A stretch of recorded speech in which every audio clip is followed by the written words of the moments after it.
Bonsoir à toutes et à tous et bienvenue dans cette grande édition de 19h30 sur Congo 26 Télévision. Voici le sommaire. Depuis Genève à la 151e Assemblée Générale de l'Union Interparlementaire, le président du Sénat Jean-Michel Sama-Lukonde Kyenge a présenté les avancées du pays sur le chemin de la paix.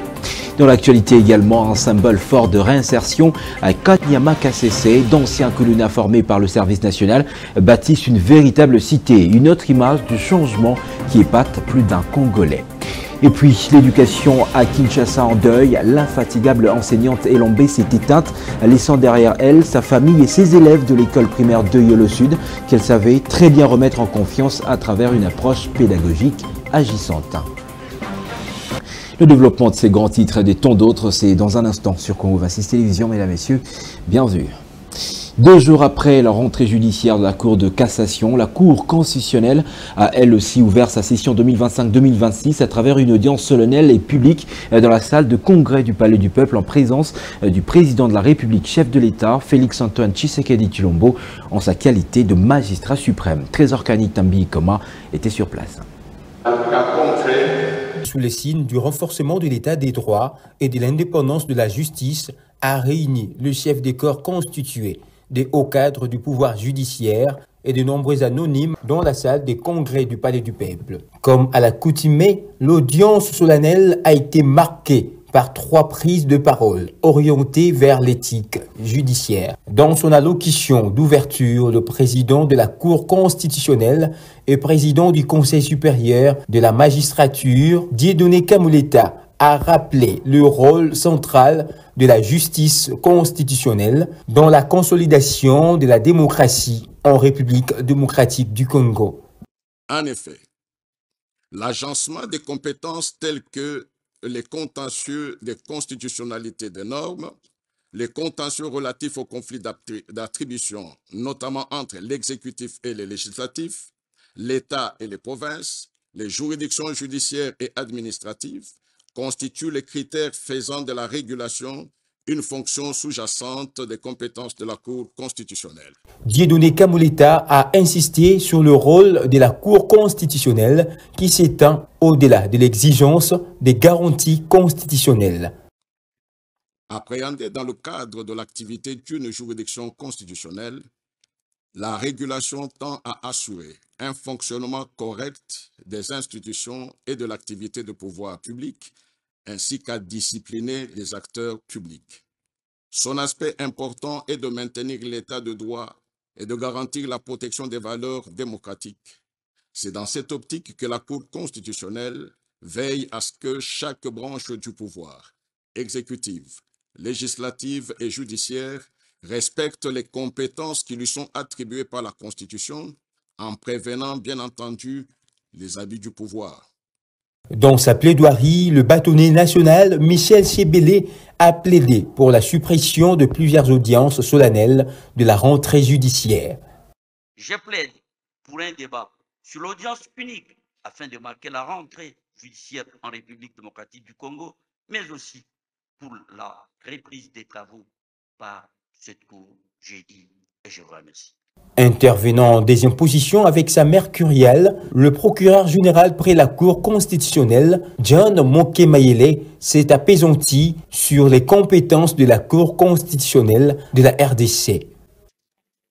C'est pourquoi j'ai choisi de porter ma réflexion sur un sujet lié à l'activité de la Cour, à savoir la problématique du contrôle de constitutionnalité des décisions juridictionnelles par la Cour constitutionnelle. Cette question soulève une problématique. Pour immortaliser ce jour, une photo des familles a été prise à la fin de la cérémonie entre le président de la République et le juge constitutionnel.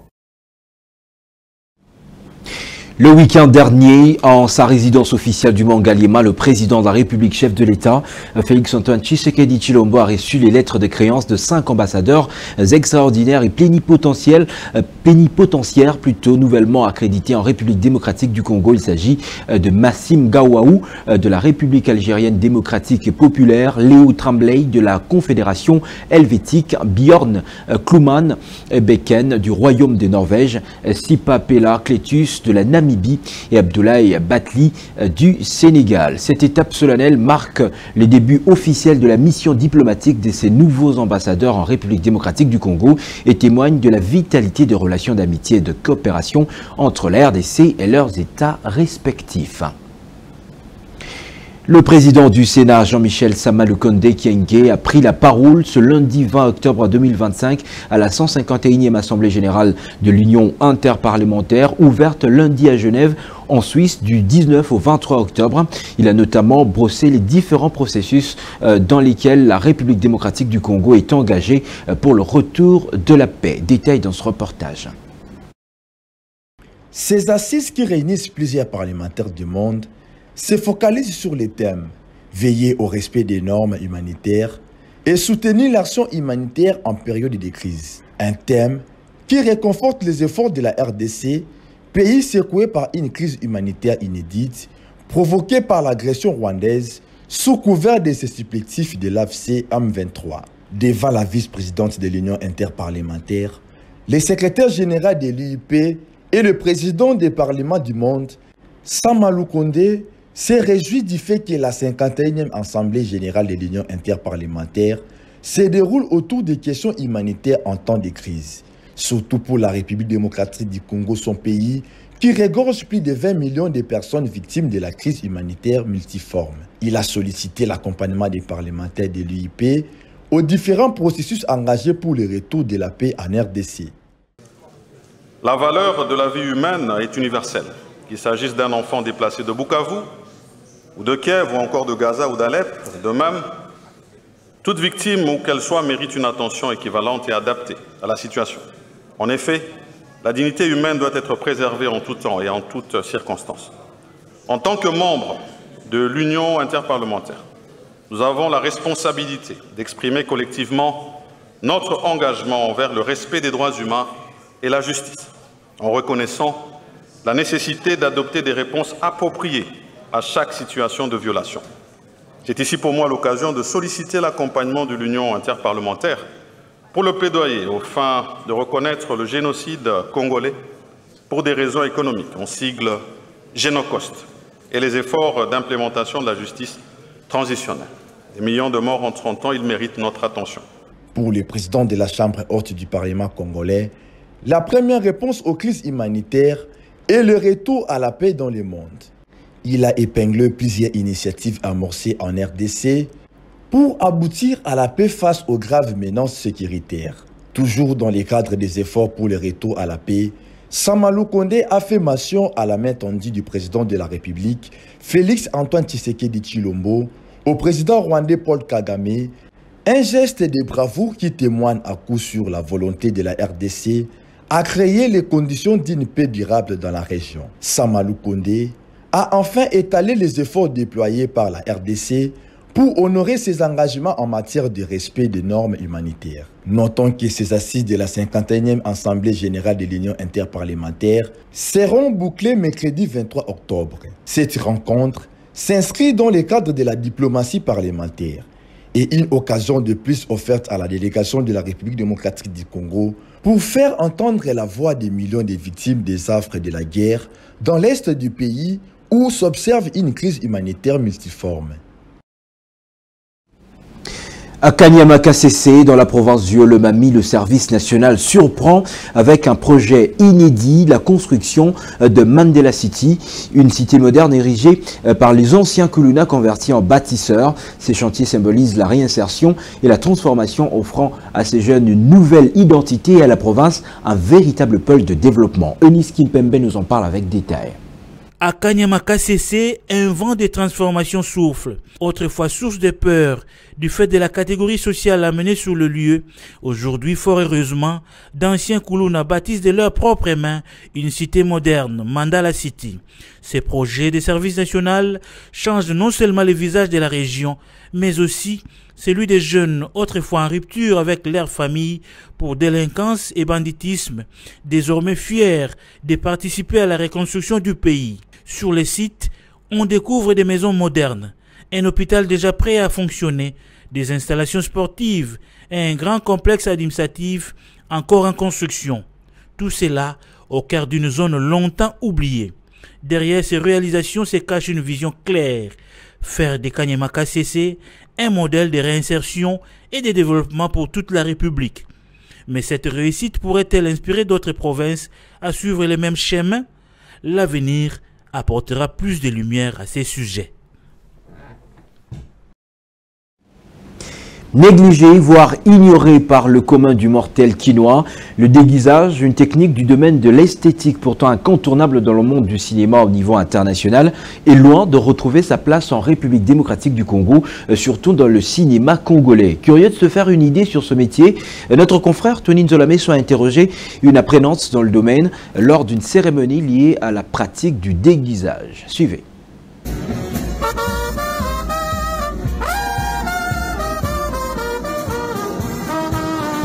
Ceux barbus sont toutes naturellement des femmes, mais déguisées en hommes grâce à une technique nommée déguisage.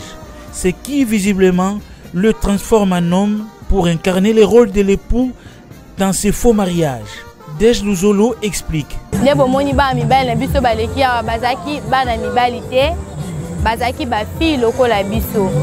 Alors, to déguisaki bango nde bakomaki bana mibali. Comme matériel oyo utilisaki to bandaki na bonnet parce que moi ça cause à la suite na milai jamais to koko kate suki kwa ko maman mbali. Non. To blaisa bango bonnet pour ko protéger d'abord suki na bango, to utiliser ba mèche afro, to kata ngo mike et comme une forme ya suki et puis to utiliser ngo na col, ba col auto sara ba fossile, nde to utiliser ka pona ko sala déguisement ya biso ya bana mibali. To banda ko poser ngo to pesa forme ya suki ya mwana mbali ndenge ezalaka, to sali ba barbe et to sali na coiffure normale.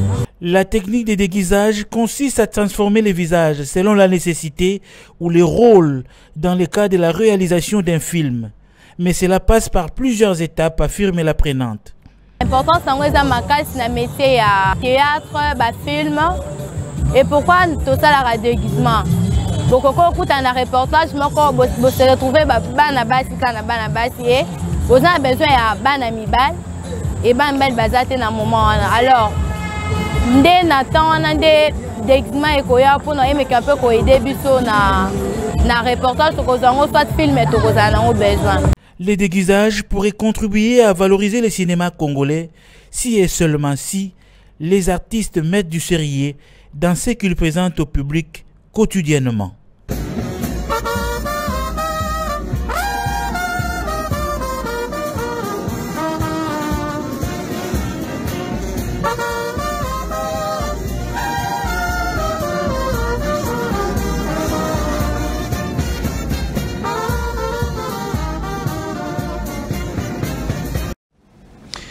C'est une triste nouvelle qui secoue ce matin le monde de l'éducation et des réseaux sociaux en République démocratique du Congo.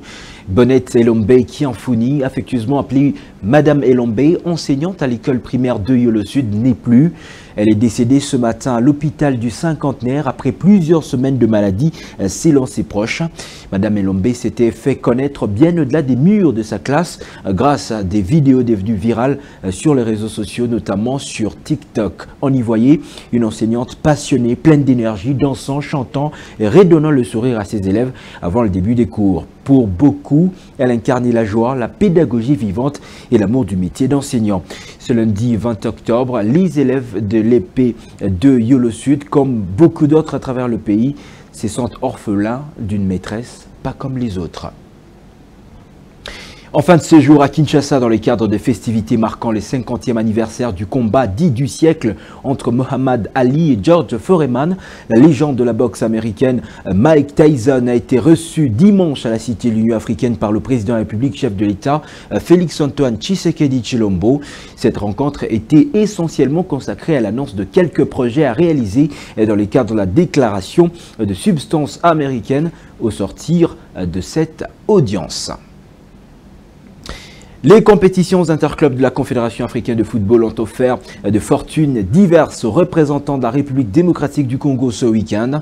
Le FC Saint-Éloi Lupopo a réalisé une belle opération en s'imposant largement 3-0 face à CAIF d'Afrique du Sud, tandis que l'AS Simba et Maniema Union ont été accrochés à domicile, compromettant ainsi partiellement leur chance avant les manches retour. À Lubumbashi, le FC Saint-Éloi Lupopo a confirmé ses ambitions continentales en dominant les clubs sud-africains Kaizer Chiefs sur le score sans appel de 3-0. Portés par un public venu nombreux au stade, les Cheminots ont imposé leur rythme dès les premières minutes. Grâce à une attaque bien en place et une défense solide, les hommes de l'entraîneur Guy Bukassa prenant une belle option sur la qualification pour le tour suivant. Avec cette avance confortable, Lupopo pourra aborder les matchs retour en Afrique du Sud avec sérénité, tout en restant vigilant face à une équipe de Kaizer Chiefs qui tentera de renverser la tendance à domicile. De son côté, l'AS Simba de Kolwezi a été contraint au partage de points à domicile, malgré une domination et plusieurs occasions franches. Les clubs sud-africains d'Orlando n'ont pas parvenu à faire la différence face à l'AS Simba bien organisé défensivement. À Kinshasa, l'AS Maniema Union n'a pas su capitaliser sur l'avantage de jouer à domicile. Le club congolais a été accroché sur le score de parité, 1 but partout, malgré plusieurs tentatives offensives tout au long de la rencontre. La qualification reste possible, mais elle passera par une performance solide sur les terrains adverses. Les matchs retour s'annoncent décisifs pour Simba et Maniema Union, appelés à redoubler d'efforts à l'extérieur. L'FC Saint-Éloi Lupopo, de son côté, devrait gérer intelligemment son avantage pour valider son billet au prochain tour. C'est la fin de cette édition du journal. Je vous rappelle ses principaux titres. Depuis Genève, à la 151e Assemblée Générale de l'Organisation de l'Union interparlementaire, le président du Sénat, Sama Lukonde, a présenté les avancées du pays sur le chemin de la paix.